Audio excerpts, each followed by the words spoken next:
vladalo uvjerenje o takozvanom stacionarnom svemiru. Vječni svemir uvijek je postojao, uvijek će postojati. Malo se kibaju zvijezde i planete, ali u suštini on je vječan. A onda nema niti problema da se postavi pitanje stvaranja svijeta, jer je svijet vječan. To je znanost 1900. godine. A vjera, odnosno Biblija kaže da je Bog stvorio svijet u jednom trenutku. Kako pomiriti to dvoje? Zanimljivo je da je nehotice ovdje bitno doprinio upravo Einstein, koji je tada i sam vjerovao u vječni svemir. On je u svojoj, malo kasnije u svojoj općoj teoriji relativnosti, došao do jedne matematičke jednadžbe, to je parcijalna diferencijalna jednadžba, to se nešto malo uči na fakultetu, vrlo su teške, za razvoj svemira. I Einstein je riješio tu jednadžbu. Na svoj užas dobio da taj svemir nije vječan, nije stacionaran. Ili se stalno širi, ili se stalno stvara. Šta će Einstein napraviti? Pa ono što mi neki put u školi i na fakultetu radimo na praktikumu, da malo naštimamo, ono što se kaže, malo prevarimo.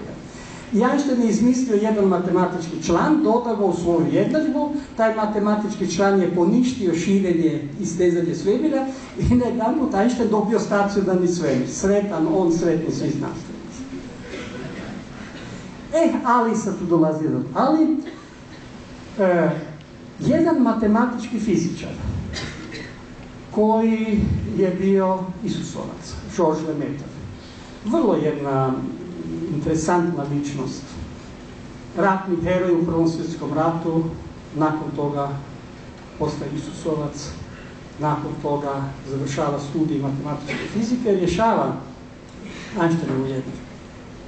Vidio ono što je Einstein vidio, da nije to vječni svemir, nego svemir koji se širi ili koji se steže. Šta će sad Isusovac? Lemaitre. Prekrasno, kaže on. Pa to je, ako ja sad kao sjednem u vremeplov pa gledam što je bilo ranije, onda je, ako se sad širi stalno, onda je bio manji. Na početku on je krenuo praktički iz jedne točke. I on je to nazvao kozmičko jaje. U trenutku nula, kaže on, dolazi do jedne eksplozije kozmičkog jajeta i tada se sva materija energija širi i s širinom tog početnog velikog praska još uvijek se sve širi. Pa mislim, to je bilo izvrsno, jer sada je pomirena znanost i vjera. Jer svemir nije vječan, prirodni zakoni nisu vječni, oni su stvoreni u trenutku nula, u trenutku kad je Bog stvorio svijet, a onda je stvorio prirodne zakone. Što se tiče vremena, kad su Einsteina pitali, a šta je bilo s vremenom prije nego što je se desio veliki prasak, to je prije nego što je Bog stvorio svijet, onda je Einstein odgovorio vrlo hladnokrvno, čitajte Svetog Augustina. Ja vam ne mogu ništa više o tome reći nego Sveti Augustin. A znate, Sveti Augustin je rekao, prije nego što je Bog stvorio svijet, vremena nije bilo.